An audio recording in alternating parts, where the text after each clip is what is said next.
Muy buenas tardes, querida presidenta del Congreso de los Diputados, ministro de la Presidencia y ministro de Justicia, presidente de la Junta de Comunidades de Castilla-La Mancha, querido presidente Felipe González,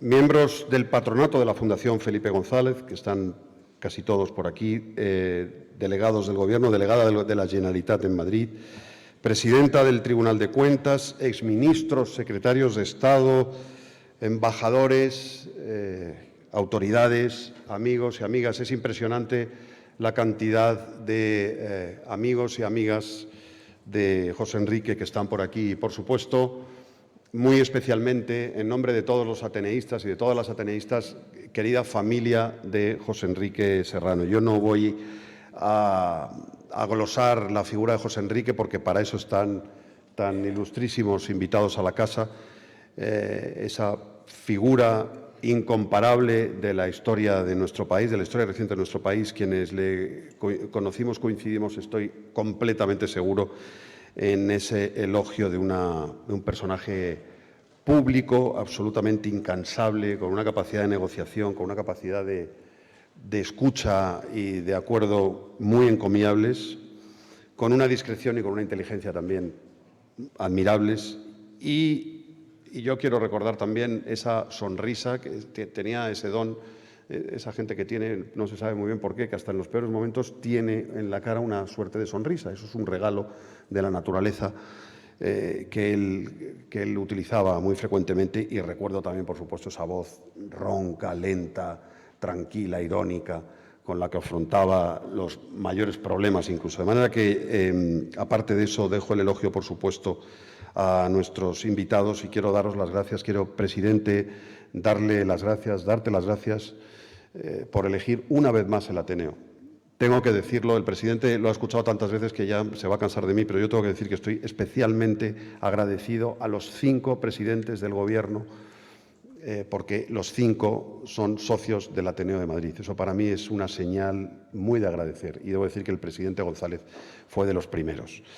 Gracias, por tanto, a la Fundación, gracias a Rocío también y a Alba por haber organizado este evento y gracias, finalmente, a Emma López, que va a ayudarnos a dirigir o a coordinar este acto. Gracias también, querido Carlos Aragonés, María Emilia Casas y Paco Serrano, por acompañarnos en este elogio, que estoy seguro va a ser completamente unánime, de esa figura maravillosa, de esa figura indispensable de la historia de España, que es José Enrique Serrano. Vaya este primer aplauso hacia su memoria. Muchísimas gracias a todos por venir.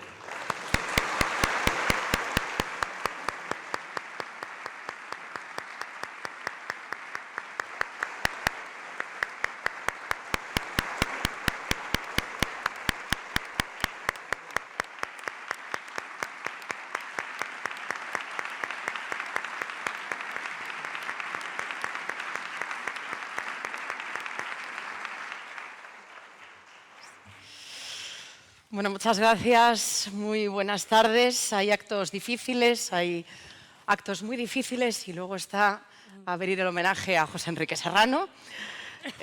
Aquí estamos. Hoy tendremos una tarde en la que rendiremos homenaje a su memoria con personas que lo han seguido muy de cerca. Gracias, Luis, por esta presentación. Gracias a la Fundación Felipe González por organizarlo. Gracias a todas y todos por acudir. En este recorrido de esta tarde hablaremos un poco de José Enrique, hablaremos también del tiempo que pasamos con él, de la amistad que nos unía, del trabajo que compartimos, que son 3 cosas que, teniendo a José Enrique Serrano de vínculo, pues estaban tremendamente unidas. Antes de nada, permitidme que me presente. Yo soy Emma López y os quiero hacer una confesión, que es que yo soy una serranita. Hace 15 años tuve la inmensa suerte de acabar, como uno acaba en estas cosas, en el gabinete del presidente Zapatero. Yo era una joven asesora del Senado, una tierna técnico de Hacienda, acababa de aprobar la oposición. Eran tiempos complejos, estábamos en plena crisis financiera.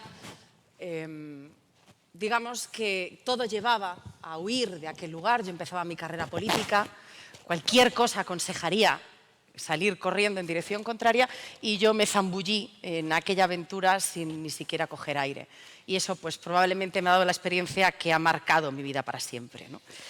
No eran tiempos fáciles, como os decía, estaba la plena crisis financiera, lo recordamos bien. Esta semana pasada teníamos la prima de riesgo en 52 puntos. Yo todavía recuerdo cuando simplemente caminando por aquellos pasillos del edificio de Semillas, que muchos y muchos conocéis, sabíamos cómo estaba en ese nivel de 3 cifras simplemente viendo el semblante de las personas con las que te cruzabas en el pasillo.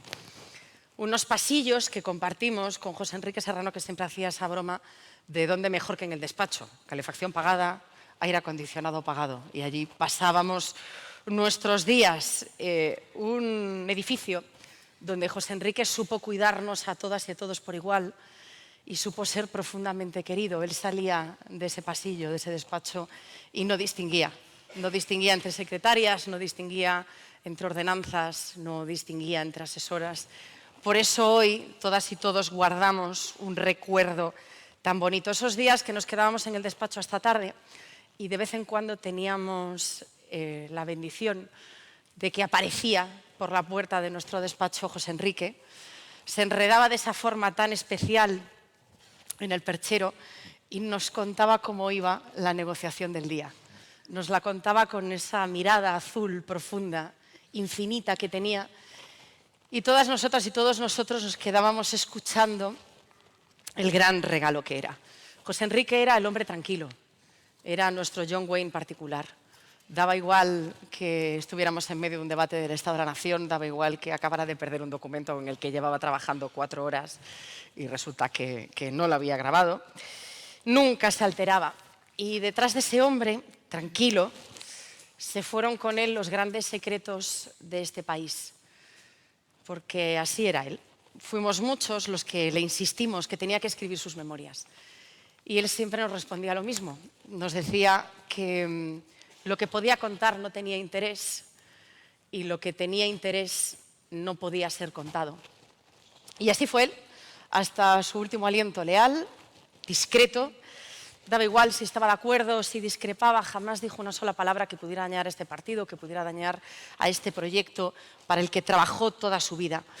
José Enrique fue el gran hombre de Estado, con mayúsculas, fue el puente de todas las negociaciones, fue la pieza esencial del puzzle sin el cual probablemente pues, este país no se parecería absolutamente en nada a lo que hoy conocemos. Y sin embargo, probablemente será el gran desconocido. Fue un hombre que prefirió la sombra, prefirió el trabajo duro. Era un hombre que se sabía el BOE de memoria mejor que ninguna base de datos, mejor que ninguna inteligencia artificial, estas de las que tanto se habla ahora.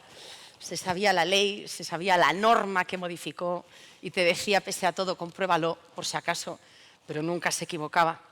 Y hablando de leyes, su eterno manual de derecho del trabajo, ese que cada verano actualizaba, yo creo que como un poco de vínculo a tierra. Vínculo a tierra como sus paseos por Usera, sus paseos por Carabanchel, ese día en el que se camuflaba en el burbujeo de aquellas calles y toda esa gente con la que se cruzaba no tenía ni idea de quién era y de cuánto valía aquella cabeza de ese joven, de ese flaco seductor. Gess presumía de ser capaz de trabajar con todo el mundo, de que jamás despidió a nadie, y eso era cierto, y probablemente fuera uno de esos papeles que hizo que fuera clave en las negociaciones del Gobierno. En esas 4 paredes que fueron su despacho se cerraron pues, gran parte de las leyes que ahora han mejorado nuestra vida. Hablábamos mucho esta semana de la ley de dependencia, pues ahí estuvo José Enrique. José Enrique y yo compartimos un amor por el ejército, donde yo me crié desde pequeñita y donde él tuvo probablemente lo que él consideró su primer gran puesto, que fue el ser jefe de director general, de rector de personal de las Fuerzas Armadas. Ahí coincidió con Narcís, que tenemos la inmensa suerte de tenerle hoy con nosotros. Y ahí acuñó una frase que egoístamente nos inculcó a todos, que decía que a un jefe hay que cogerle siempre el teléfono. Quizá por eso José Enrique estaba en la lista de favoritos del teléfono y todavía sigue.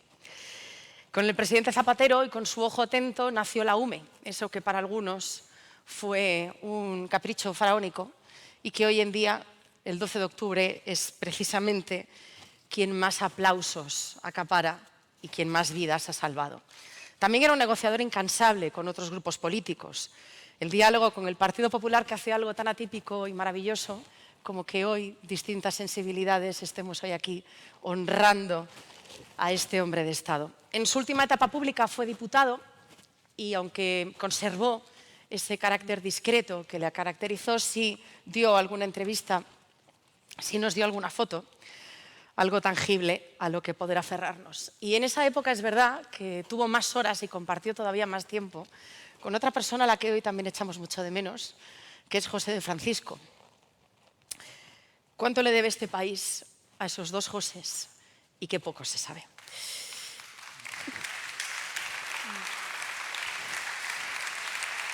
José Enrique fue profesor, fue maestro, fue amigo, fue productor de cine, fue lector voraz, fue acumulador de libros, fue hijo de su padre, que hasta en su testamento le recordaba la importancia del servicio público.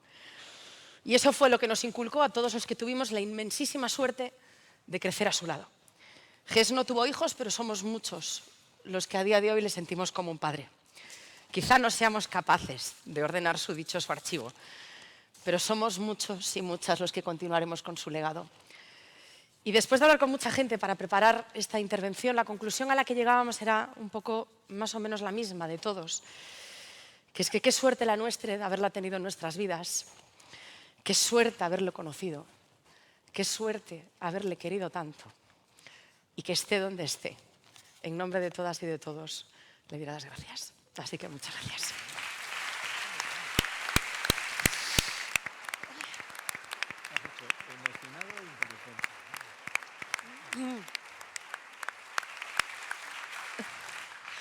Y ahora me toca la labor de presentar a nuestros ilustres acompañantes de esta tarde. Y vamos a comenzar con quien tengo aquí a mi izquierda, que es Carlos Aragonés, que compartió esta extraña, increíble y maravillosa labor de ser nada menos que director de gabinete de un presidente del gobierno. Sí. Vosotros os disteis el testigo de esa casa que tantos secretos ha visto, que tanto nos ha cuidado desde todas las perspectivas y desde todas las sensibilidades. Y me consta que es una persona con la que has compartido muchas negociaciones, con la que has compartido muchos debates. Y tuya es la palabra, Carlos. Muchas gracias por acompañarnos. No hay por qué. Saludo desde aquí a bastantes de los presentes. Me he traído unas hojas que el presidente González me habrá visto repasar, porque viendo muchos de los asistentes hay que andar con pies no de plomo, pero sí que andar con cuidado. Sobre todo tengo que agradecer la generosidad personificada en la Fundación y en su presidente de tenerme entre vosotros, y además no entre vosotros, sino en tribuna, ¿no?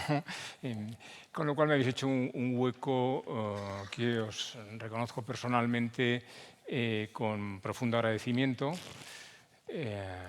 tratándose además en todo caso, pero tratándose además de un estupendo compañero, colega, como José Enrique Serrano. Pero en fin, aquí está quienes lo habéis conocido mucho mejor que yo, entre sus superiores, amigos, compañeros, que puedo adivinar, a pesar de los focos. Sois vosotros los que sabéis de verdad todas las dimensiones de José Enrique. La mía ha sido la de un creciente amigo personal de lo que entonces era un colega rival, por decirlo así, ¿no? Al saber de esta numerosa, ilustre cita, otro seguidor, mucho más joven, ¿no?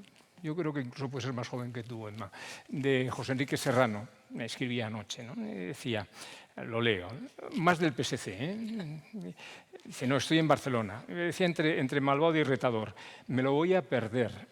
Será un homenaje al mundo de ayer. Entonces me dejó pensativo, ¿no? Y, bueno, no caigamos en esto, ¿no? El mundo de ayer es como todos sabéis, una obra bien famosa de Zweig, ¿no? Bueno, el mundo ha de pasar, ¿no? Pero lo que no tiene por qué pasar, y yo creo que por eso la inteligencia de este acto, a mi modo de ver, son dos cosas. Los jefes de gabinete no tenemos obra propia, y así ha de ser, pero sí tenemos un cierto estilo. Y José Enrique lo tenía sobremanera, lo acaba de retratar muy acusadamente de bien Emma, ¿no? Pues ese estilo y sus intereses. Eso es por lo que luego me permitiré deciros, y espero no robaros mucho tiempo. Me va a seguir María Emilia Casas, a la que ya he advertido que voy a hacer una confidencia pública. No es a su costa, es a costa del confidente o del indiscreto. Yo no tenía la menor idea de quién era Casas, hasta que un buen día me dice José Enrique, bueno, hay una catedrática de Derecho Laboral, se llama María Emilia Casas, pues muy bien, dice, será la presidenta,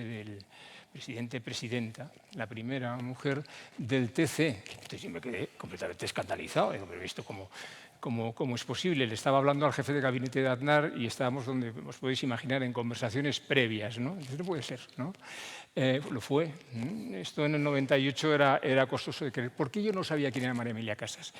Porque no soy un profesor como lo era Serrano, menos de su adorada materia, el derecho laboral. No soy nada aficionado, se lo decía prácticamente a un neoliberal furibundo en aquellos años, ¿no? Con lo cual para mí podía rozar lo escandaloso, ¿no? Que la justicia constitucional la personificara María Emilia, de la que luego pude comprobar que José Enrique, una vez más, tenía razón y además era una magnífica presidenta del tribunal.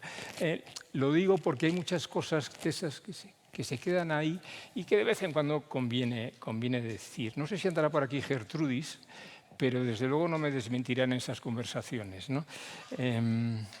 Bueno, la socialdemocracia volvió, o al menos eso creíamos algunos, en el 2004, y era lo que quería José Enrique Serrano, ¿no? Cuando estaba con Joaquín Almunia. Yo tengo la sospecha que José Enrique venía de una izquierda un poquito más colorada, me da la impresión, pero tampoco le pregunté ni he hecho interés.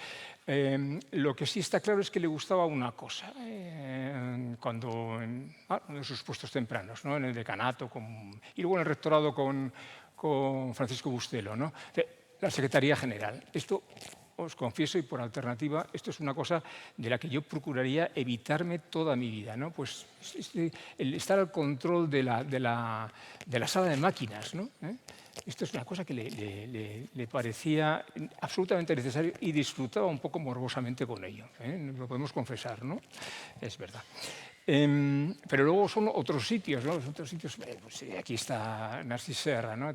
La Dirección General de Personal, ¿no? Esto es una clave, ¿no? Y sobre todo en aquel momento post-febrero del 81, ¿no? Clave, la carrera militar, ¿no? Esto hay que andar con mucha delicadeza. Siempre tuvo, por cierto, ya que está aquí presente, la mayor de las consideraciones hacia su primer real jefe político, ¿no? Como lo fue Serra, ¿no? Y bueno, ya en Moncloa. Moncloa es una especie es otra sala, es una sala de planeamiento. Para mí el aspecto más importante de Moncloa es la convivencia con el número uno, y el asesoramiento. Intentar planear y prever. Eso es una maravilla. Y la cabeza de José Enrique daba para su afición al Boletín Oficial del Estado y al mismo tiempo a la jefatura de la asesoría. Yo creo que ha sido el mejor de todos nosotros. Incluso me atrevo a decir que un poco mejor que Eugenio Galdón, ¿no? Que anda por ahí, si no, por lo menos lo he visto antes, ¿no? Al menos de lo que se entiende por el jefe de gabinete más more clásico, ¿no? Ya ha citado a su padre. A mí me llamó mucho la atención, y ahí está Manolo de la Rocha, ¿no? José Enrique está, yo soy diputado o soy senador, no recuerdo bien, pero está haciendo manifestando, tomando posición en mira la totalidad de la ley de procedimiento administrativo, ¿no? De las dos leyes que presentaba el gobierno Rajoy.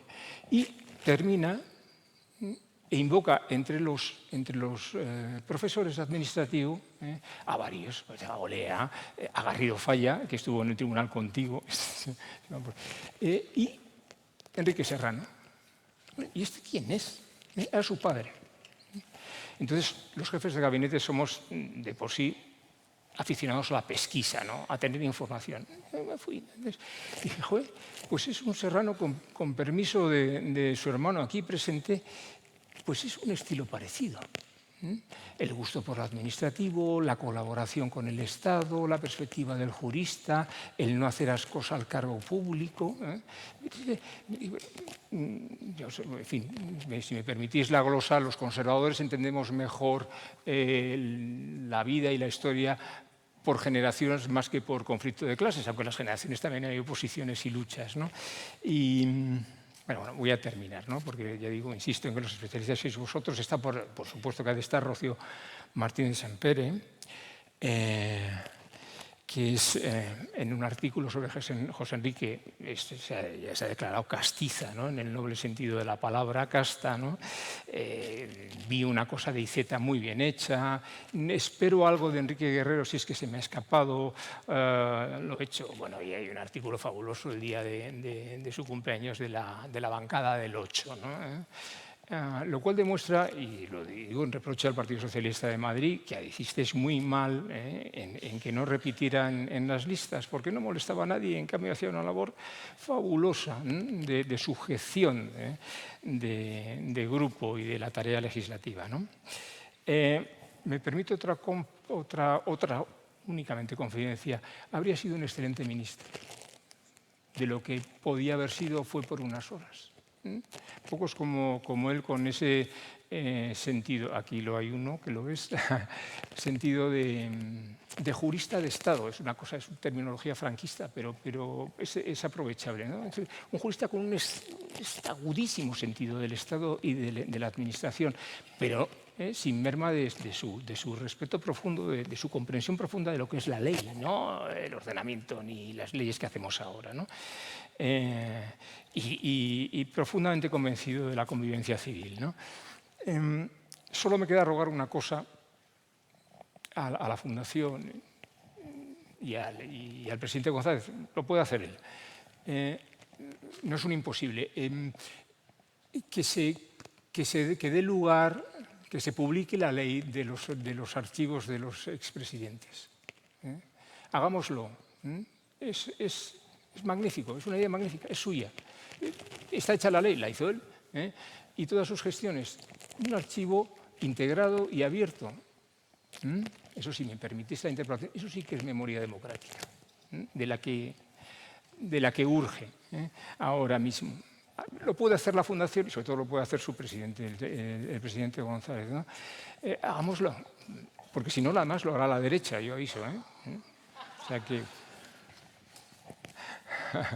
Gracias, Elena. Y una cosa más, una sugerencia en favor de José Enrique, que seguro que vamos a estar de acuerdo. A José Enrique le interesaban muchos temas, y lo sabéis mejor que yo. Os ahorro. Hay muchos, se me han ocurrido preparando para aquí. Por ejemplo, la crisis de los servicios universalizados del estado de bienestar, el rendimiento, los costos. Hay dos preciosos, ¿no? Que es la calidad de la legislación, ¿no? Y luego, de ese sí hablaba con él, con menos competencia, muchísimo menos que él, y la crisis, bueno, la crisis sí, o la mutación del liderazgo político, ¿no? Contemporáneo, ¿no? Que claro, tiene esto de la comunicación just-in-time, en fin, la comunicación permanente tiene un problema, que es el déficit de atención a la gobernación, ¿no?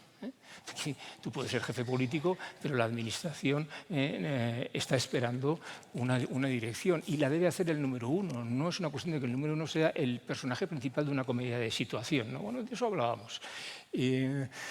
Son temas, hay muchos más, por supuesto que sí, pero de eso se puede hacer una conferencia anualmente, no más. Se puede hacer aquí, se puede hacer en el Congreso si la presidenta nos acoge.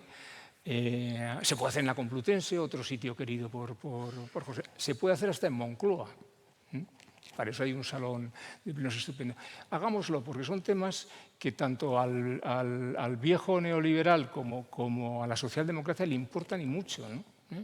Y lo hagamos en honor de él, que eran sus temas, sus grandes temas, ¿no? Sus intereses. y hagámoslo a su estilo. Y esto es lo que os tenía que decir y agradeceros de nuevo que me hayáis encima escuchado con atención. Muchas gracias.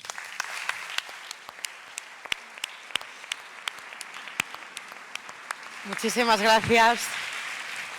Muchas gracias, Carlos. Menos mal que solamente tenemos 10-12 minutos, porque si no salimos todos y cada uno de los presentes con deberes. María Emilia, tengo el honor inmenso de darte la palabra. María Emilia Casas es una pionera allá por donde ha ido abriendo camino al resto de mujeres.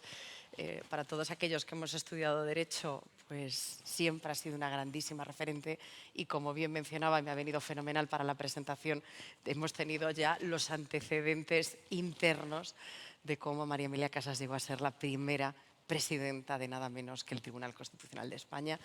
Así que tuya es la palabra. Pues muy buenas tardes, amigas y amigos. Muchísimas gracias a la Fundación Felipe González y a su presidente por haber contado conmigo en este acto. Desde luego, para mí, tengo que ayudarme de papeles porque si no, no cumpliré los 10 minutos, me alargaré excesivamente. Es un honor estar aquí y es un acto muy emotivo, muy difícil de expresar. Este acto que rinde homenaje público, de nuevo, a José Enrique Serrano. Yo compartí con José Enrique la vida universitaria y académica en la parte primera, la vida profesional en una parte posterior y siempre la personal, a través de una estrecha relación de amistad. Todos sabéis que a José Enrique se le han hecho reconocimientos que yo creo que han sido muy acertados. Han sido unos reconocimientos que han retratado fielmente a José Enrique, ¿no? Le han calificado de un hombre, un gran servidor público, lo fue, sin la menor duda, un hombre que hizo grandes contribuciones importantísimas a nuestra democracia constitucional, a los poderes ejecutivo y legislativo, fundamentalmente, al Partido Socialista Obrero Español, al diálogo, al consenso, a la estabilidad de la vida pública, y todo esto lo hizo con la lucidez y con la discreción que le caracterizaba.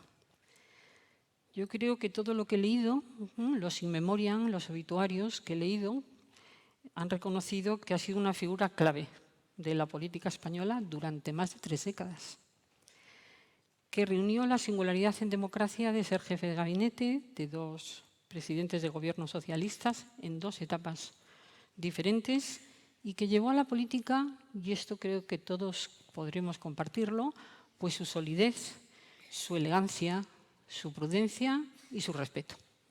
Eso era José Enrique. Para mí, reitero esto, no es tarea nada sencilla hacer esta intervención porque tengo un sentimiento sobresaliente de pérdida, de pena infinita. Mi mayor deseo hubiera sido que este momento no hubiera llegado, desde que José se puso enfermo. Y no es nada fácil porque en toda evocación de la memoria de una persona se corre el riesgo de sobreponer los sentimientos propios a los de la persona recordada.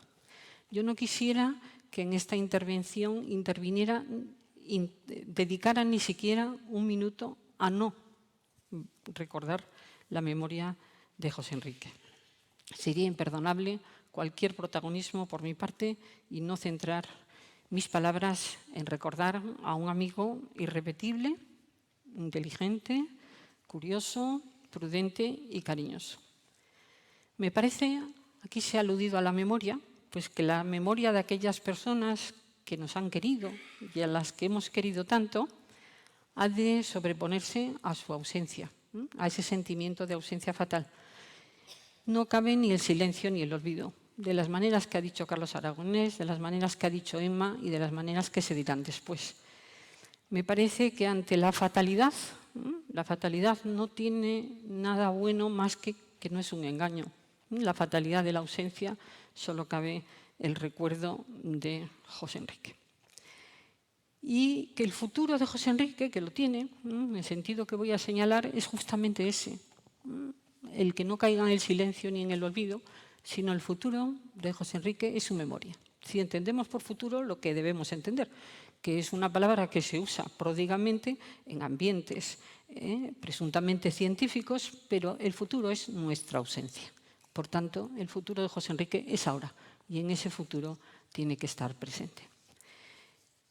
Nuestra amistad nació en la década de los 70 del pasado siglo, hace muchísimos años, en la Facultad de Derecho de la Universidad Complutense. Quienes me han precedido lo han citado. Ambos compartimos la condición de perennes en la cátedra del profesor Alonso Lea, con muchísimas personas que no voy a citar, y compartimos aquella facultad, aquellos años, con muchas personas que están hoy aquí, que se han citado. La amistad nos mantuvo siempre unidos, calladamente al final, por respeto a sus deseos y a su enfermedad. José Enrique, José para los amigos, desde luego José para mí, fue una persona y un amigo excepcional. Su amistad era siempre generosa, muy comprensiva, era también cómplice, era también crítica y era siempre leal. Yo creo que José era una persona fiable, una persona leal. Lo fue en todos los ámbitos de la vida y desde luego en la amistad lo cuidó de manera especial. A mí y a tantos otros amigos y amigas que estamos hoy aquí, desde luego tenemos motivos de especial gratitud por el tiempo que tuvimos la suerte de compartir con él. Yo creo que yo estoy en una deuda de amistad con José. Decía un amigo común, al que los dos lloramos, que cuando un amigo muy querido fallece, sin él el mundo es un lugar más imperfecto, la vida es más triste y la amistad se queda huérfana. Eso es justamente lo que nos sucede a tantas personas desde el 10 de junio pasado. José tenía una gran inteligencia, además era una inteligencia precisa y generosa, al propio tiempo generosa. Era, se ha dicho, un lector ávido, siempre dispuesto a recomendar libros, a compartirlos, a debatirlos. Era amante del cine, aparte de su experiencia como productor cinematográfico, ¿no? Era amante de la música. Tenía una curiosidad inmensa por el conocimiento de todo, por el viaje. Nosotros intentamos una aventura en la Sorbona de París, donde no nos admitieron. Claro, éramos dos jóvenes españoles. En aquellos momentos España no pintaba nada en el mundo y, por supuesto, nos dieron con la puerta en las narices. José era, sobre todo, un gran conversador. Yo creo que tenía una conversación que no callaba nunca. Incluso aunque le dijeras, calla, por favor, no callaba, pero luego sabía escuchar. Tenía un silencio muy elocuente. Y era su equilibrio. Yo creo que el equilibrio de José era la conversación, el silencio, saber escuchar, eran muchas cosas. A mí José me enseñó mucho porque José entendió la universidad pública como un lugar no solo de conocimiento, y en aquellos años el conocimiento era el cauce del cambio, sin conocimiento era imposible hacer el cambio, sino como un lugar de debate abierto, de compromiso democrático y de servicio público. Yo creo que ahí empezó su prestación de servicio público. Por ello, José se implicó activamente en la lucha por los derechos y las libertades y participó tempranamente en el gobierno de la facultad, cuando tuvimos un equipo democrático, en una vicesecretaría, luego en un vicedecanato y posteriormente fue vicesecretario de la Universidad Complutense de Madrid en el rectorado progresista del profesor Bustelo. Fue un investigador, yo le calificaría de desempeño riguroso, impecable. Escribimos juntos nuestro primer trabajo de investigación, que versó sobre la situación de los autónomos agrarios en las prestaciones de seguridad social. Podéis consultar las métricas de Dialnet y aparecerán como obras más citadas de José sus contribuciones sobre el derecho de huelga, sobre negociación colectiva, porque, como decía Carlos, él siempre amó el derecho del trabajo. Y os recuerdo una obra absolutamente esencial en la trayectoria de José Enrique Serrano, que es su legislación social básica, con el también muy querido Marcial Sequeira, una obra de referencia en el ámbito de las recopilaciones normativas cuando éstas eran necesarias, por tanto, antes de Internet y de la IA. En su funeral, su hermano Paco destacó la vocación de servicio público de José, ¿no? Y nos dijo que sus padres les habían educado en esa vocación de servicio público y que años después del fallecimiento de su padre, que falleció siendo muy jóvenes, algunos niños,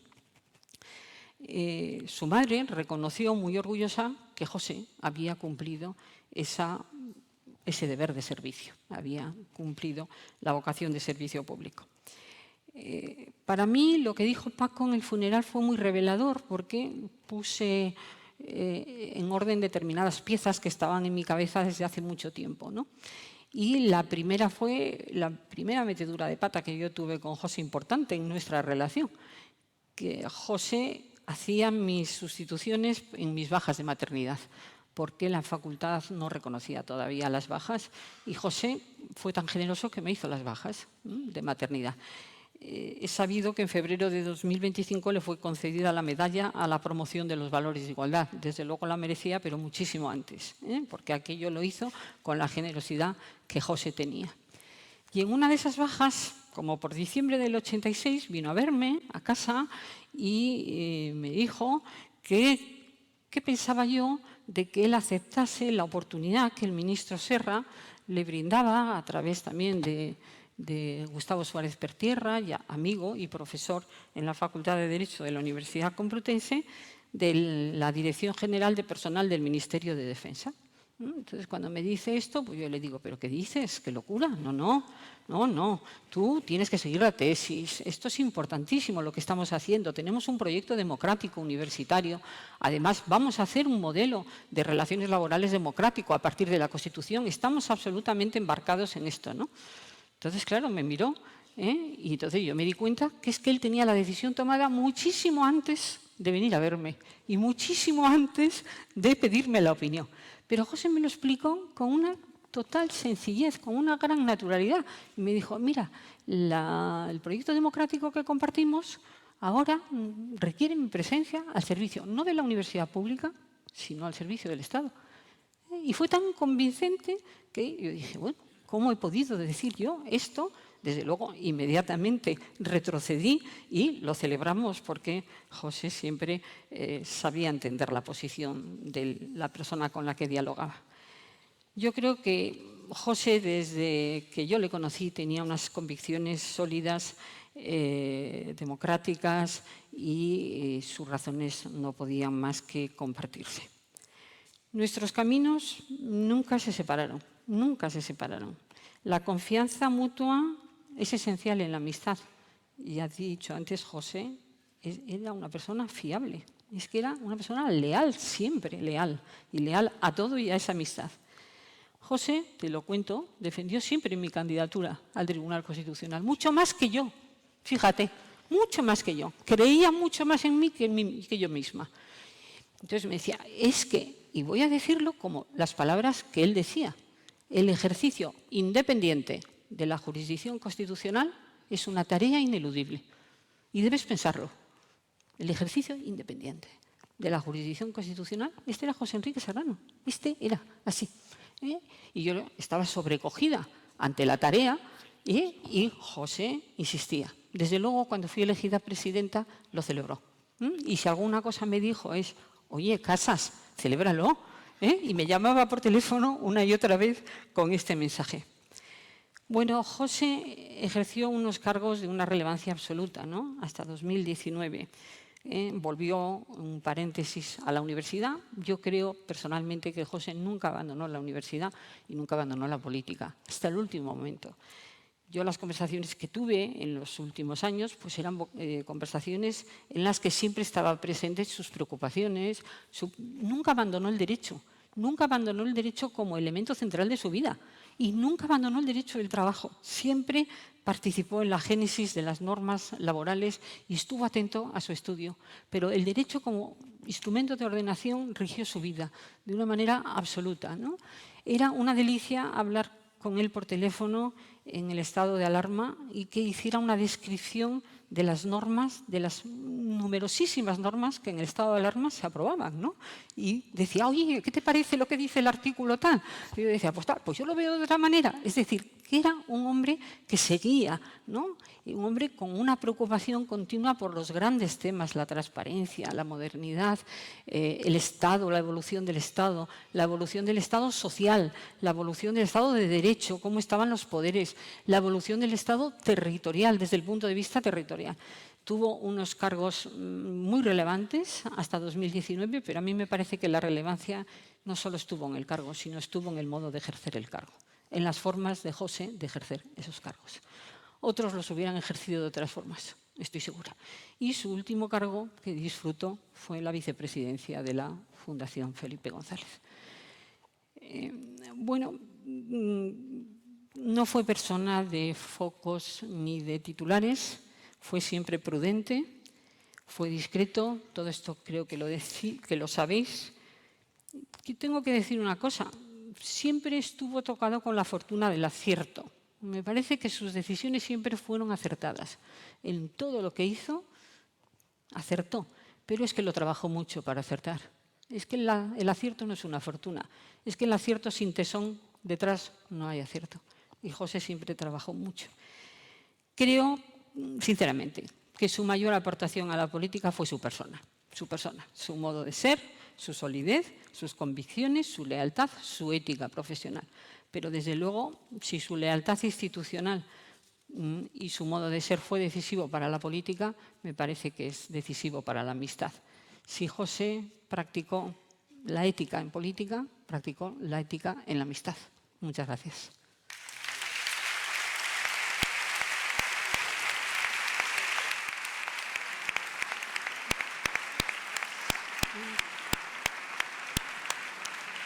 Muchísimas gracias, María Emilia. Efectivamente, fueron muchos años compartidos que caminasteis juntos. Y bueno, tú, Paco, has compartido directamente toda tu vida. Tenemos a Paco Serrano con nosotros, que es el representante que ha elegido pues, toda la familia que está aquí, la que nos acompaña. Y tú le has acompañado en todos estos caminos donde nosotros nos hemos ido agregando. Cuéntanos un poco. Bueno, yo antes de todo, y en nombre de mis hermanos y de nuestras hijas, las sobrinas de José, quería agradecer en particular profundamente al presidente González por su decisión de dar lugar a este homenaje y detrás de él pues al resto de los ponentes, por supuesto a Rocío, el aparato de la Fundación y a todos ustedes, ¿no? Quiero decir que dentro del aparato de la Fundación no nos hemos puesto de acuerdo en repartirnos los papeles. Una vez seleccionados los nombres, no ha habido tú vas a hablar de esto, yo voy a hablar del otro, ¿no? Pero yo, meditando en casa estas semanas pasadas, comprendí que no me corresponde de ninguna manera hacer el elogio de mi hermano, porque no me corresponde hacer exactamente el elogio, porque además cualquiera de los presentes, y desde luego en la mesa, le han acompañado en su faceta pública, yo lo conozco desde el otro lado, ¿no? Pero eso me pareció que ofrecía una oportunidad de trasladarles algo de lo que quizás no se sabe de José Enrique, ¿no?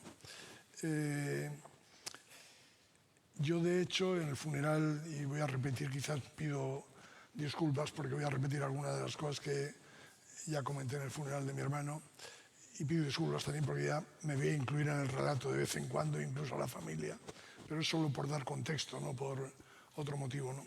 Pero yo creo que a raíz del homenaje que se le rindió en el Congreso de los Diputados a las pocas horas de haber muerto, con esa reacción tan unánime de aplauso y de respeto, a mí mucha gente de nuestra edad, quiero decir que no han nacido antes de ayer, que han trabajado también en la función pública, en muchos sitios, que sabían de la existencia de José Enrique, pero no lo habían tratado. Mucha gente me pregunta, oye, pero tu hermano, ¿por qué todo el mundo habla tan bien de tu hermano? ¿Qué tenía José Enrique? ¿De dónde sale José Enrique, no? En las notas de prensa que salieron, o en los comentarios, o en esa reacción que decíamos, ¿no? Y eso me llevó un poco a preguntarme, y de eso hablé en el funeral, como digo, porque yo creo que hay un factor. Se podía haber hablado desde luego de si era muy culto, muy inteligente, muy leal, como ha apuntado María Emilia Casas, era muy tenaz también. José Enrique no frivolizaba, si cogía un tema lo estudiaba, lo explotaba hasta el final, ¿no? Se podía subrayar cualquiera de esas cosas, ¿no? Era responsable, era honrado por encima de, vamos, la prueba de bombas. Pero yo creo que como resumen de todo eso, y creo que no lo cojo por las hojas, al contrario, se subrayaba esa cosa un poco misteriosa que es, era un hombre de Estado, era una figura institucional.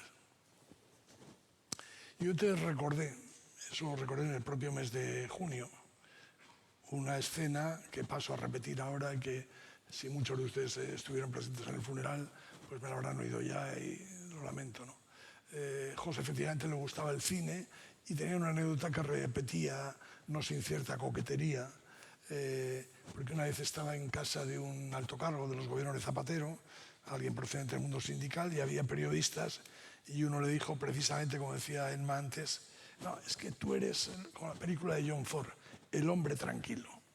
Claro, tranquilo porque en el caso de John Wayne tiene que contenerse, porque tiene un poder que lo tiene que administrar. En el caso de John Wayne es porque ha sido boxeador, no puede lanzarse a puñetazos con su cuñado, ¿no? En el caso de José Enrique seguramente ese control del poder pues era el poder del gabinete de la presidencia, ni más ni menos, ¿no? Y por lo visto detrás de ese periodista surgió otro que dijo, no. Y el otro creo que lo tengo localizado, pero no diré el nombre, no. Creo que era un periodista catalán que dijo, no. José Enrique en realidad lo que era el hombre que mató a Liberty Balance. Y le preguntó, porque tú has matado a Liberty Balance alguna vez, ¿no? Has sido el hombre que mató. Y José dijo, por supuesto. Bueno, así lo contaba él. Por supuesto, es que formaba parte de mi trabajo, decía. El otro insistió, pues cuéntanos. Y José Enrique le dijo la frase que también ha dicho Emma, lo que puedo contar no tiene interés y lo que tiene interés no lo puedo contar, ¿no? Bueno, pues yo, unos meses antes de la muerte de mi hermano, había quedado en ir a su casa después de comer, estábamos solos, y yo no sé si fue a finales del 24 o a comienzos del 25, pero era invierno, lo recuerdo porque la luz se iba, y yo al salir de mi casa y llegar a la suya le dije, pero hombre, pensaba que estarías viendo en la televisión de mi casa cuando salí, estaban poniendo For Apache, perdónenme estas aparentes frivolidades, ¿no? Y se lo comenta José Enrique y me dijo, ¿qué me dices? Cogió el mando y conectó inmediatamente.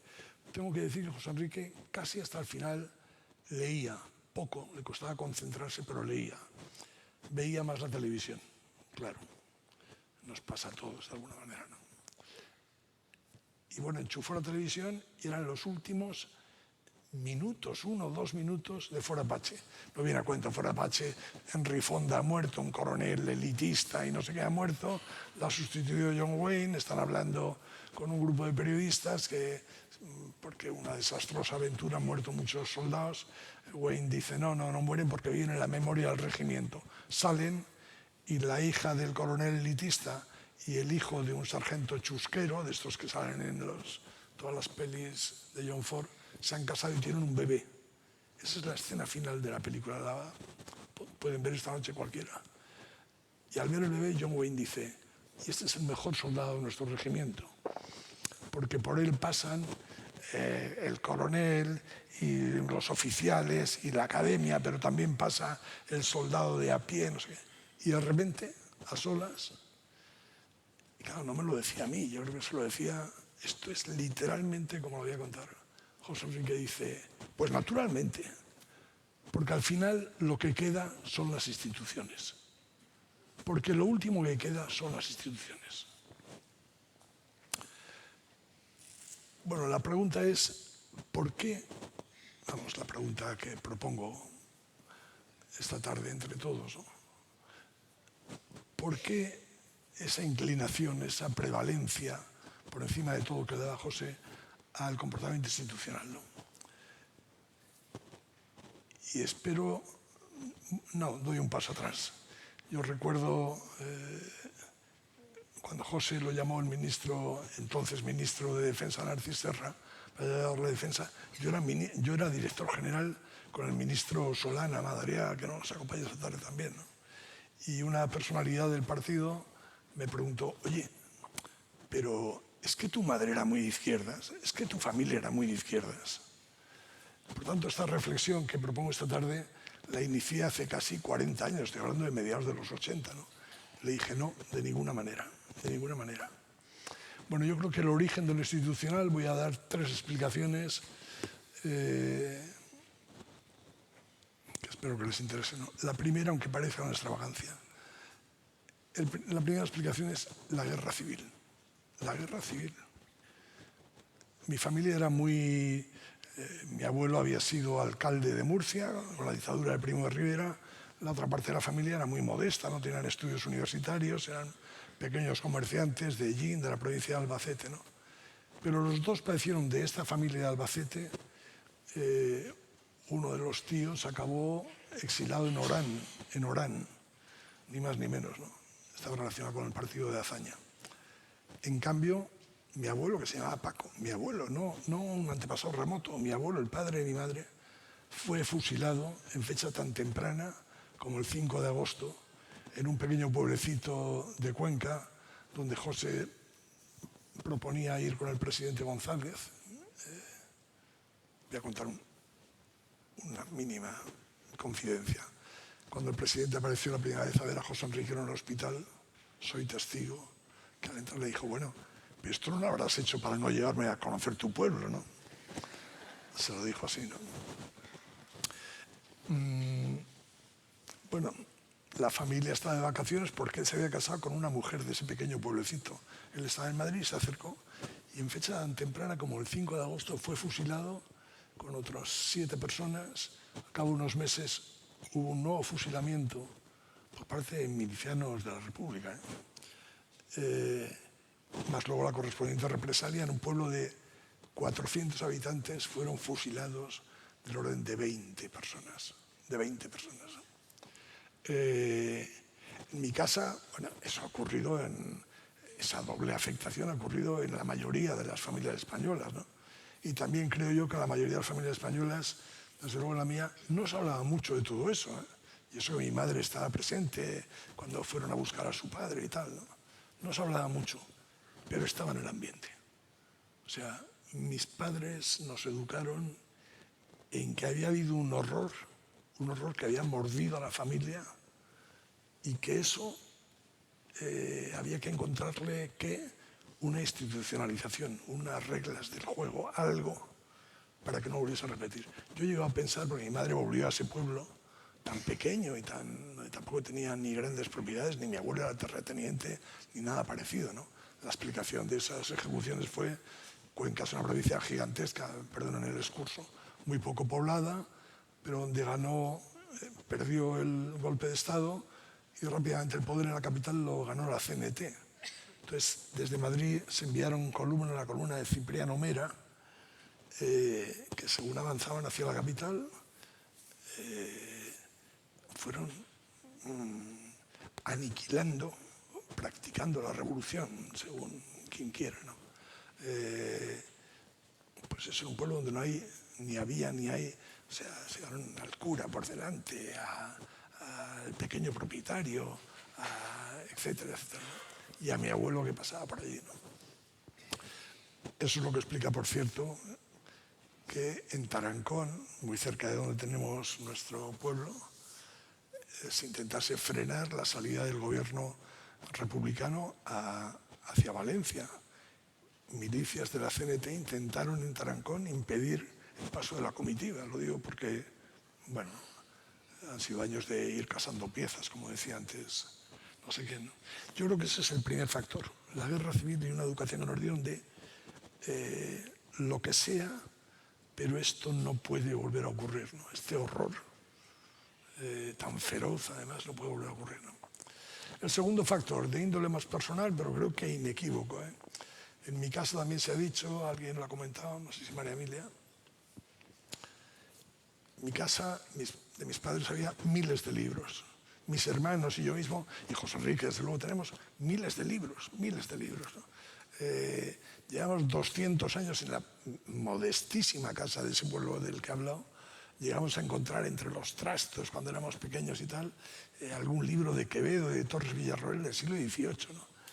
Es una familia que ha intentado, a través del periodismo, de la universidad, de la cultura, de los libros y de la función pública, algo que yo creo que cuando éramos, en fin, no sé qué, tan ideólogos de jovencitos, la revolución burguesa, ¿no? Han sido una gente de clase media que han buscado en el razonamiento, en el descubrimiento de una norma, eso, en la cultura, en el Estado, incluso como forma de consolidación social, ¿no? De encontrar su hueco en la existencia, ¿no? Mi abuelo, este que les digo fusilado, fue también, no lo he mencionado, director del periódico La Verdad de Murcia durante 12 años. Y tuvo un suplemento entre el año 27 y 28, un suplemento llamado Verso y Prosa, se empezaron a publicar por primera vez El romancero gitano de Lorca con dibujos de Dalí y luego de Picasso, algo que era posible en los años 20 y que luego fue radicalmente imposible, ¿no?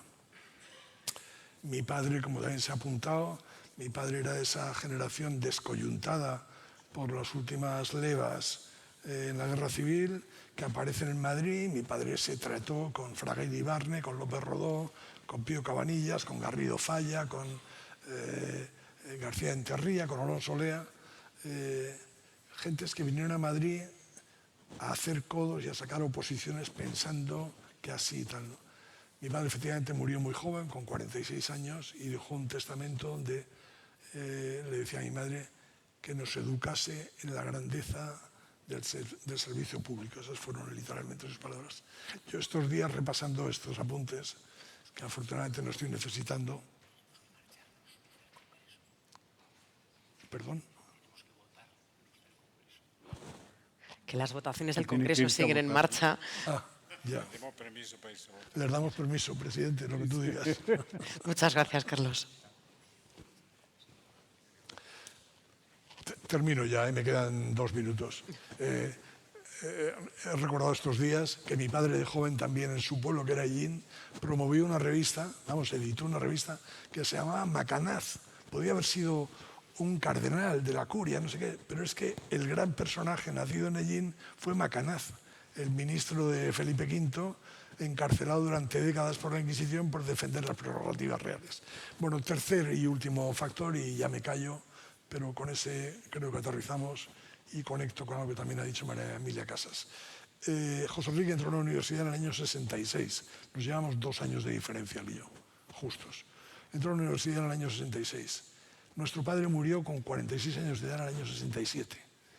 Yo entré en la Facultad de Económicas en el año 68. Y en el año 69, en enero, se produjo, creo de verdad que es así, el asesinato de Enrique Ruano. He recordado estos días, Alfredo Pérez de Rubalcaba repitió muchas veces, muchas entrevistas, que Alfredo era de mi quinta, no de la de José, era el alter ego de José, claro, pero era de mi quinta, del 51. Y en muchas entrevistas repitió que su conciencia política había surgido a raíz del asesinato de Enrique Ruano. Yo creo con esa secuencia de fechas que les he dado, que la sensación de desamparo, por una parte, que nos debió dar tanto a mi hermano como a mí, y de rebelión, por otra, fue decisiva para una generación a la que seguramente pertenecíamos todos nosotros, que ya no pudo contemplar ninguna otra cosa, vamos, que había, no se metió en política, o todo lo contrario, meterse en política, faltaban todavía 6, 7 años de dictadura, y eso no iba a terminar, y desde luego, bueno, yo ese día estaba, me encontré, es la única vez, me encontré en la calle, en plena calle Princesa, en mitad de la calle, 2 o 3 mil estudiantes, no más que eso, con José Enrique, luego salí corriendo, pero llegaron los jeeps de la policía. Y todo eso, yo creo que no tuvo desde ahí, desde esa fecha, otro horizonte posible que la Constitución Democrática, que la puerta a las libertades que abrió Adolfo Suárez y la UCD, y lo digo porque lo siento así, siempre lo he sentido así, y del inmenso trabajo de consolidación democrática en lo político, en lo económico y en lo social que supusieron los gobiernos de Felipe González, ¿no? José, yo creo que encontró su destino, ni más ni menos que en el gabinete de la presidencia, que luego prolongase con el presidente Rodríguez Zapatero, y desde luego siempre, y lo repetía en esta etapa de su enfermedad, siempre se sentía muy orgulloso. Se sintió hasta el final muy orgulloso de haberse encontrado con su destino. Nada más, muchas gracias.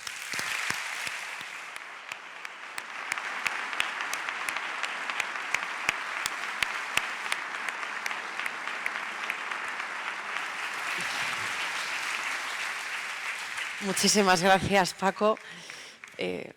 José Enrique efectivamente encontró su destino siendo director de gabinete de dos maravillosos presidentes, entre ellos de José Luis Rodríguez Zapatero, que no nos puede acompañar hoy porque está de viaje, pero tenemos a Elena Valenciano, que sube con nosotros, que nos va a leer una carta.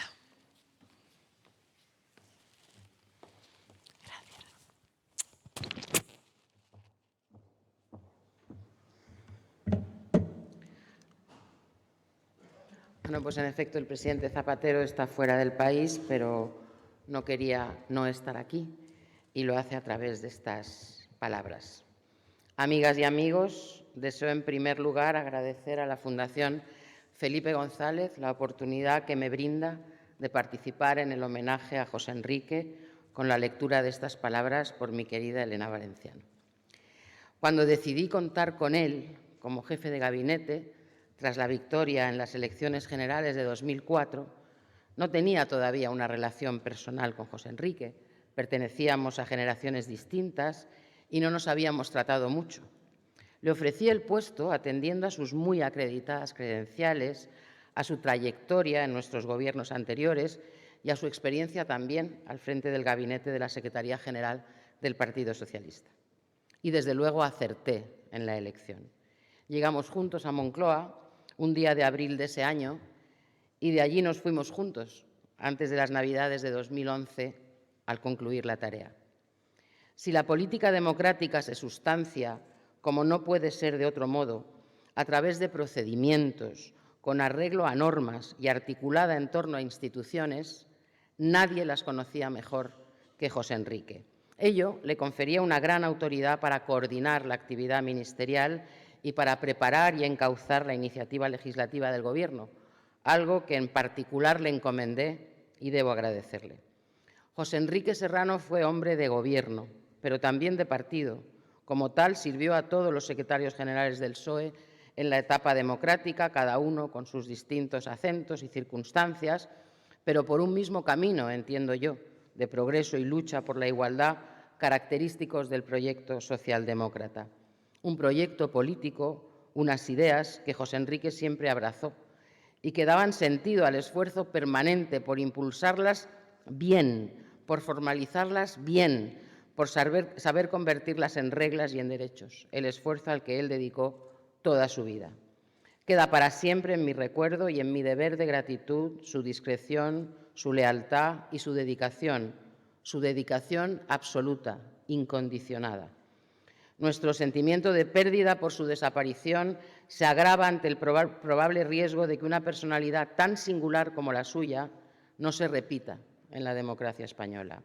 Precisamente para tratar de conjurar ese riesgo, hemos de saber honrar su memoria como hoy hacemos. Concluyo agradeciendo de nuevo la posibilidad de unirme al encuentro y enviando un abrazo fraterno a su familia y a todos vosotros, firmado José Luis Rodríguez Zapatero.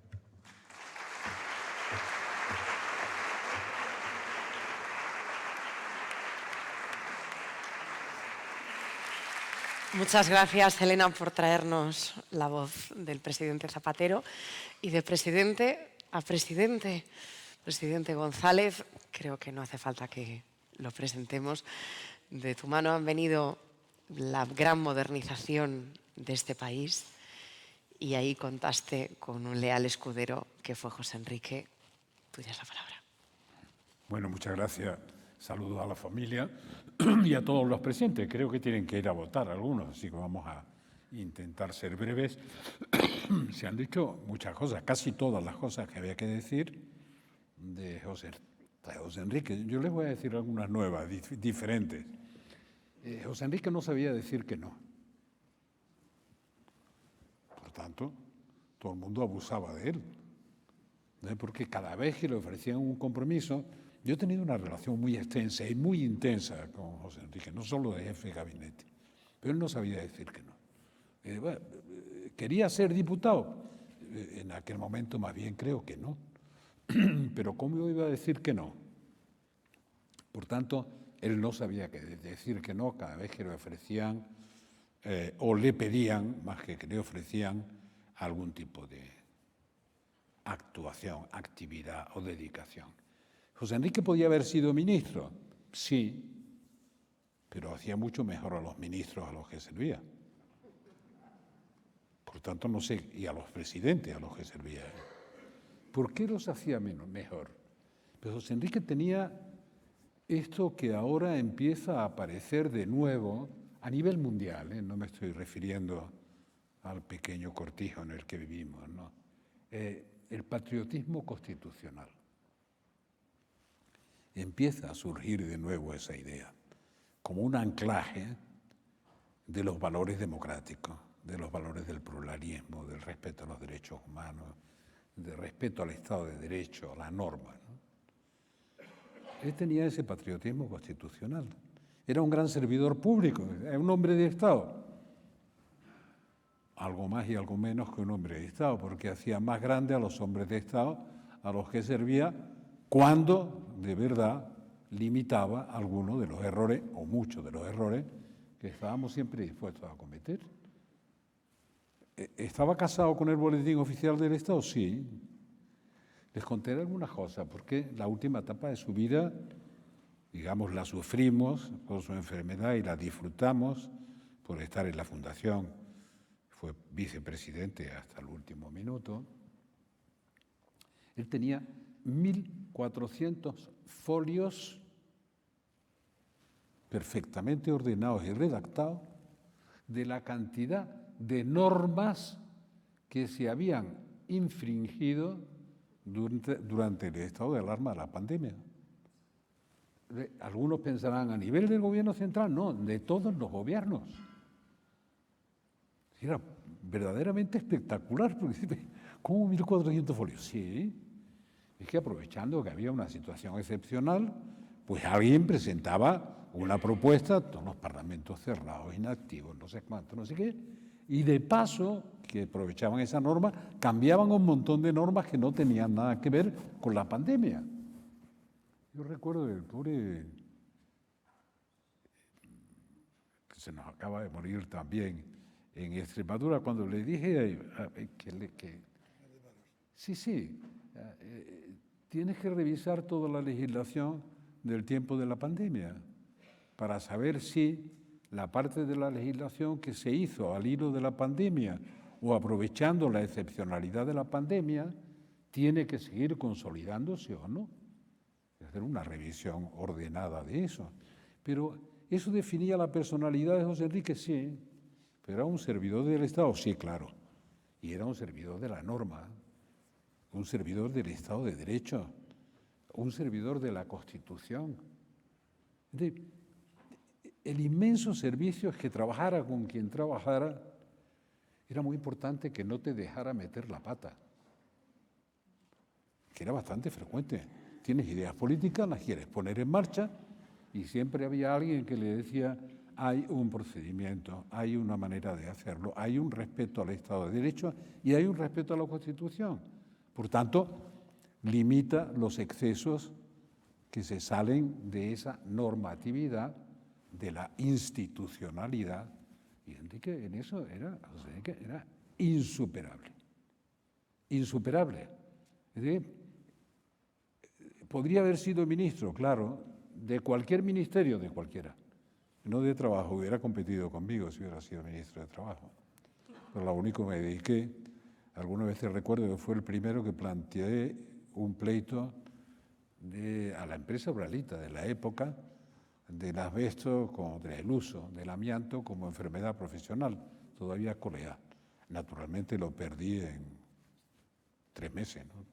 Rápido, hasta lo llevamos en todas las instancias. Pero bueno, José Enrique era una máquina de vigilancia del Boletín Oficial del Estado, en el mejor sentido de la palabra, pues no tenía ninguna vocación de burócrata. Por cierto, era coqueto y divertido. Y es verdad que yo le había propuesto, la última vez lo presenciaste, lo has recordado, oye, te vas a poner enfermo ahora en el hospital, no vas a cumplir tu palabra de llevarme a tu pueblo, ¿verdad? Espabila que tenemos que ir a tu pueblo. Yo tenía el compromiso, pero lo tenía de verdad, de ir a ese pueblo perdido, pequeño, donde se había hecho, a pesar de todo, la personalidad alguna vez le decía a García Márquez, porque con 19 o 20 años se es quien se es, para toda la vida. El resto se sobrevive, pero lo que se vive y lo que define cómo uno es son los 18 o 20 primeros años de la vida. Después dice que pasan las cosas importantes, pero la definición de lo que se es de esa época. Y con José Enrique me han pasado demasiadas cosas, demasiadas. Hasta el último momento hemos compartido infinidad de cosas. Ya se han dicho tantas verdades de él que no voy a insistir. Realmente a toda persona a la que he prestado servicio lo ha mejorado. O ha evitado que se equivoque. Es mucho eso, sí, mucho más que ejercer directamente una responsabilidad. Pero he compartido muchas cosas con él, muchas cosas. Incluso algunas de las decisiones que yo sabía, María Emilia, que tenía tomadas, pero venía a decirme que le habían propuesto no sé qué. Y digo, bueno, pues ya, date por jodido, porque vas a decir que sí. Y ya había dicho, o ya tenía pensado decir que sí, no tenía solución. Y compartimos muchas cosas. Una pequeña confesión. Compartimos hasta Alba Toajas, que llevaba la oficina de presidencia, pero la oficina de presidencia se desdobló de expresidente, además de hacer el trabajo de la fundación, el trabajo de estar cerca de las necesidades de José Enrique cuando estaba muy enfermo, incluso de ver si necesitaba una atención médica, etcétera, exhaustivamente. Por tanto, era una oficina de los dos, de él y mía. La verdad es que yo lo disfrutaba, ¿eh? Ya iba a la fundación, al final algunas veces iba con su mascarilla, y con su tubo, y con su oxígeno, etcétera. Pero en la casa estaba siempre así. Yo cuando lo visitaba en la casa, lo visitaba con ese. Yo tengo algunos tubos puestos ahora, pero me los voy a quitar pronto, ¿no? Tengo pocos, por una herida en la pierna. Pero él recorría toda la casa con el tubo. Me hizo un gran favor. Los ratos que estuve con él, que no fueron pocos, yo no podía fumar.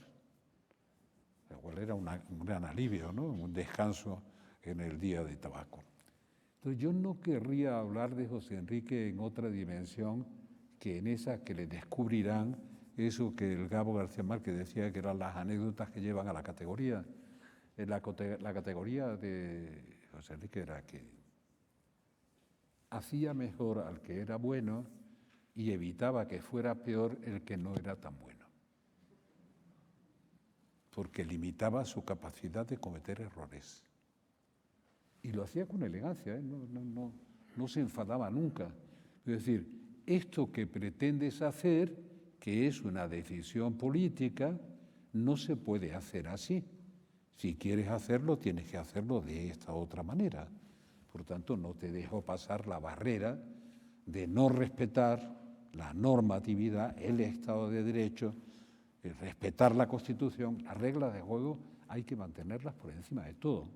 En un mundo, hablo del mundo ahora, en el que las reglas de juego han volado todas, ya no existen, no existen. Dice, hemos retrocedido a la República de Weimar, no, hemos retrocedido al siglo XIX, a comportamientos imperiales de reparto del mundo en zonas de influencia, de absoluta falta de respeto a todo tipo de normatividad. Bueno. Si uno imagina que una persona es capaz, durante el periodo de la pandemia, de hacer 1.400 folios de seguimiento del Boletín Oficial del Estado y del resto de la normatividad que se había creado en las comunidades autónomas, y era natural, aprovechando la pandemia con o sin intención de aprovecharla, pero aprovechándola para cambiar una serie de normas porque no tenían el contraste de un debate parlamentario, de un proyecto de ley para cambiar las normas, etc. Bueno,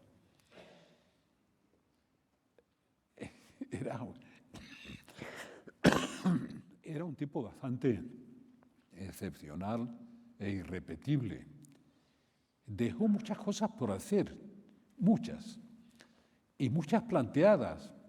¿Cómo es posible que todavía, acabo de decirlo, quien era su contendor en otra jefatura de gabinete, ¿no? Dejó preparado, si ve usted, el esfuerzo que estamos haciendo en la Fundación, el modesto esfuerzo que hacemos en la Fundación, queríamos hacerlo con todos los archivos de todos los presidentes. Porque nosotros somos un país que no respeta ni los archivos, y mucho menos los da a conocer.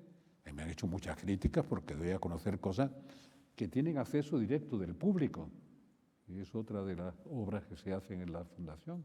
Cualquiera puede entrar y cualquiera puede, no solo tiene que ser no necesariamente tiene que ser un investigador, sino cualquiera que quiera saber algo.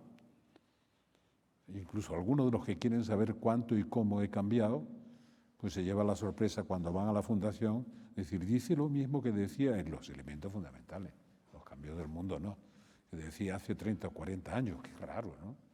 Sí que es raro mantener un cierto nivel de coherencia.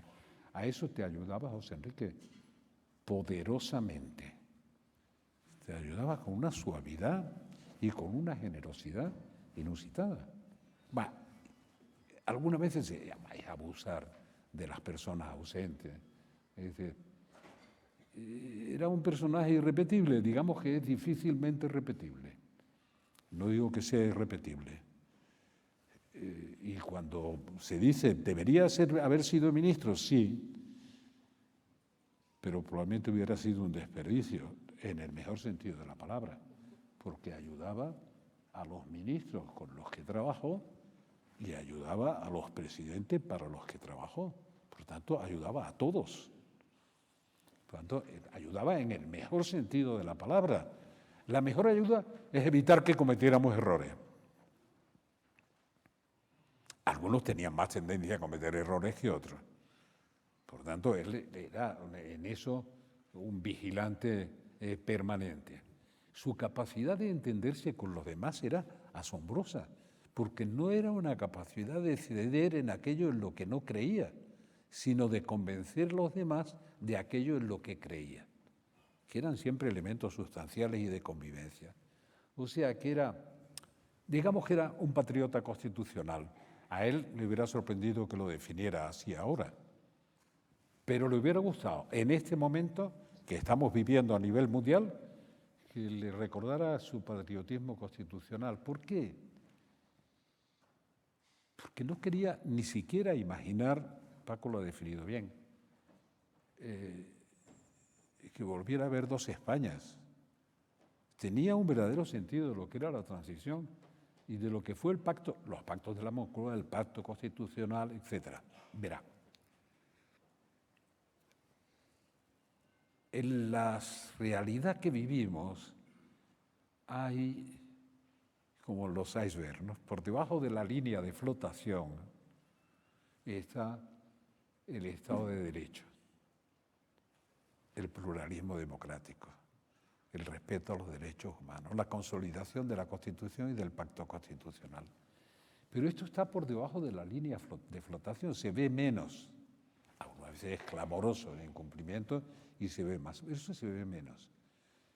Pero se ve menos y sin embargo son los fundamentos en los que se va a construir todo, incluso el desarrollo económico, la prosperidad o no. Sobre esos fundamentos, de los que no se ven, y los que no se ven hacen que el edificio perviva, sobreviva. Si esos fundamentos desaparecen, se agrietan, el edificio corre permanente peligro de derrumbarse y de volver a las andadas. Nunca José Enrique hubiera querido tener que presenciar algo así, y él contribuyó mucho a mejorar las relaciones entre todos y sobre todo a defender la institucionalidad. Porque sí quiero que recuerden que esta noche todos pasamos, las instituciones quedan, y cuando las instituciones fallan, lo demás es polvo, desaparece, no es capaz de ordenar la convivencia ni de garantizarla. Este no va a ser el último homenaje a José Enrique. Va a haber muchos más. se va a hablar mucho más de él, porque cada vez va a estar más vigente lo que hizo. A pesar de lo que decía, hombre, de lo que puedo hablar, pues no tiene mucho interés, y de lo que no puedo hablar, no voy a hablar. No es cierto. Tiene mucho interés lo que hizo y lo que propuso. Y parte de lo que propuso terminaremos haciéndolo. Costará más o menos, pero terminaremos haciéndolo. No es imaginable que un país pueda vivir sin conocer los archivos de los presidentes que ha tenido durante una etapa como la etapa democrática.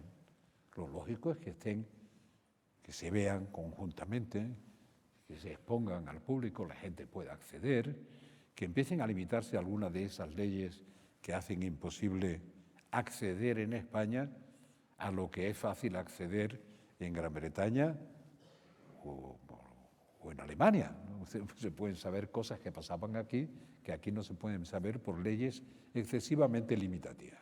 Bueno, José Enrique era un gran servidor del Estado. ¿Es un hombre de Estado un gran servidor del Estado? ¿De qué otra manera se podría ser un hombre de Estado si no sirviendo al Estado? Era un gran servidor público. ¿Era un tipo leal? Sí. Además simpático, presumido. Pero presumido sin arrogancia, con elegancia. Pero era un tipo de una extraordinaria cordialidad. Yo hablaba con él muchas veces más en aparente broma que con seriedad o con aspereza, que nunca tuvimos un encuentro áspero, nunca. Y he tenido la inmensa fortuna de disfrutar de él en la Fundación hasta su último aliento y de compartirlo con muchos de los amigos que lo han visto actuar, que lo han visto vivir, incluso cuando vivía enganchado en la botella de oxígeno. Ahora nos falta un poco el oxígeno de José Enrique. Intentaremos recuperar algo de lo que nos quede. Muchas gracias.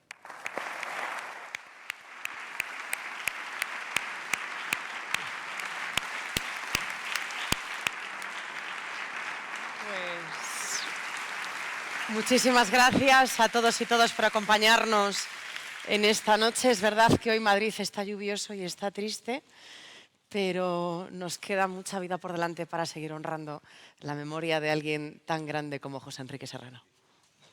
Muchísimas gracias.